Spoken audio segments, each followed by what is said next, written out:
نحمدہ و نصلی و نسلم علی رسولہ الکریم اما بعد فاعوذ باللہ من الشیطان الرجیم بسم اللہ الرحمن الرحیم۔ سامعین و ناظرین، آج مختصر گفتگو ہوگی ایک خاص اور اچھوتے موضوع پر، اور والدین اکثر یہ ڈیمانڈ کرتے ہیں، اکثر پوچھتے رہتے ہیں، کالز کر کے، میسج کر کے، ملاقات کر کے کہ جی ایسا کوئی نسخہ بتائیں، ایسا وظیفہ بتائیں کہ ہمارے جو بچے ہیں، ہماری اولاد ہے، یہ راہ راست پہ آ جائے، یعنی بچوں کی تربیت کے حوالے سے۔ آج اسی پہ گفتگو ہوگی، مختصر گفتگو ہوگی، اس امید کے ساتھ کہ آپ اس کو سنیں گے، پوری گفتگو سنیں گے، اور امید ہے کہ والدین اس پر عمل کی بھی کوشش کریں گے۔ یہ پچھلے دنوں میرے پاس ایک بابا جی آئے اور وہ کہنے لگے جی مفتی صاحب کوئی ایسا نسخہ بتائیں، کوئی ایسا وظیفہ بتائیں، کوئی ایسا تعویذ دیں کہ میرے 3 بیٹے ہیں، جوان ہیں، لیکن میری بات نہیں مانتے، میرے احکامات کو نظر انداز کرتے ہیں، توجہ نہیں دیتے۔ میں نے مسکراتے ہوئے ان سے پوچھا، بابا جی آپ یہ بتائیے، اور اللہ کے گھر میں بیٹھے ہیں، دیانتداری سے بتانا، آپ نے کہا کہ میرے بیٹے میری بات نہیں مانتے، میرا حکم نہیں مانتے۔ میں آپ سے پوچھنا چاہتا ہوں، آپ بزرگ ہیں، عمر رسیدہ ہے، میں آپ سے یہ پوچھنا چاہتا ہوں، سوال کرنے کا حق میں بھی رکھتا ہوں، آپ مجھے یہ بتائیے کہ آپ رب ذوالجلال کا کتنا حکم مانتے ہیں؟ یعنی آپ کہہ رہے ہیں کہ یہ اولاد ہمارے ذریعے سے اللہ رب العزت نے ہمیں عطا فرمائی، وہ رب حقیقی ہے، ہم مجاز کے معنوں میں والدین کو رب کہا گیا ہے کہ یہ اولاد کی پرورش کرتے ہیں، پالتے ہیں، پوستے ہیں، ان کے ساری ضروریات کا خیال رکھتے ہیں، اللہ کی طرف سے دی گئی حکمت، فہم اور فراست اور ہدایت اور وسائل کی روشنی میں۔ تو میں نے کہا آپ اس چیز کا گلہ کر رہے ہیں کہ جن کو ہم نے پالا پوسا، اللہ کی دی گئی نعمتوں کی وجہ سے، وسائل کی وجہ سے، وہ ہمارا کہنا نہیں مان رہے، بڑے ہو گئے۔ تو میں نے پوچھا، میں آپ سے یہ عرض کرنا چاہتا ہوں، بابا جی یہ بتائیے کہ جس رب نے آپ کو تخلیق کیا ہے، آپ کو اس دنیا میں رب تعالیٰ نے بھیجا ہے، تو کیا آپ نے اپنے حقیقی رب اور خالق کا کہنا کتنا مانا ہے؟ کیا آپ 5 وقت اس کے حضور سربہ سجود ہوتے، وہ بلاتا ہے، اس کا نمائندہ ہر روز اس کے گھر مسجد کے میناروں سے صدا لگاتا ہے، حی علی الصلاۃ، حی علی الفلاح، آؤ نماز کی طرف۔ پہلے اس رب کی کبریائی، اس رب کی وحدت، اس کی گواہی کے حوالے سے وہ اعلان کرتا ہے کہ لوگوں آ جاؤ اس ایک ہی رب کی طرف، اس وحدہ لا شریک کی طرف۔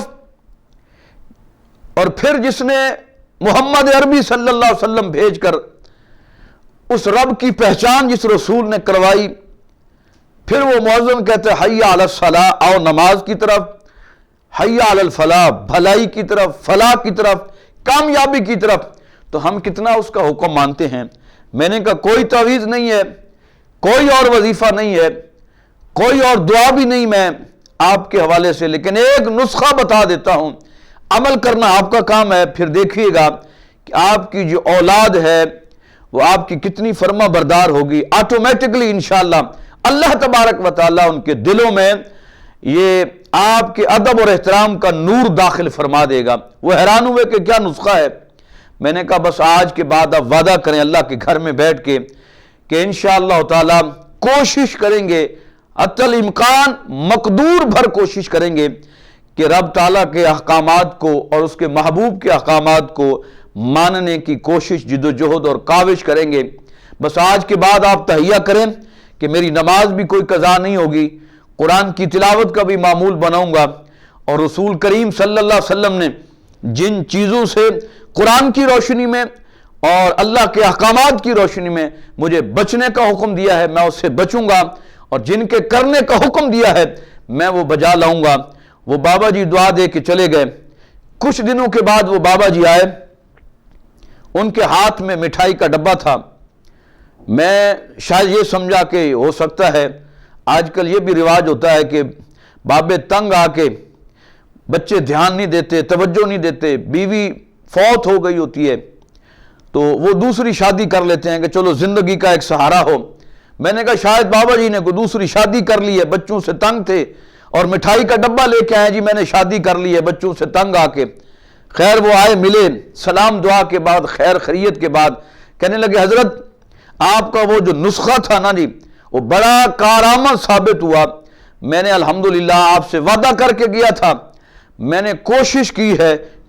کی ہے کہ 5 وقتہ نماز جماعت کے ساتھ، لیکن بعض میری مجبوریاں ہیں، دعا فرمایا وہ بھی دور ہو جائیں، اور کچھ شیطان کے شکنجے میں جکڑا ہوا ہوں، اور بہت حد تک تو میں نے ان سے خلاصی حاصل کر لی ہے، لیکن کوشش اور دعا بھی فرمائیں کہ انشاءاللہ مکمل طور پر شیطان کے شکنجے اور پنجے سے میری جان چھوٹ جائے اور پھر رب کے ٹوٹلی احکامات پہ میں عمل پیرا ہو جاؤں۔ تو کہا میں نے آپ سے جاتے ہوئے یہ وعدہ اور عہد کیا تھا کہ آج کے بعد نماز کوئی قضا نہیں کرنی، لیکن وہ بابا جی کہنے لگے کہ میں 3 نمازیں باقاعدگی کے ساتھ پڑھ رہا ہوں۔ تو الحمدللہ میرے جو 2 بیٹے ہیں وہ جو ہی گھر آتے ہیں سب سے پہلے میرا حال احوال پوچھتے ہیں، میری خدمت کرتے ہیں، اور بغیر مانگے،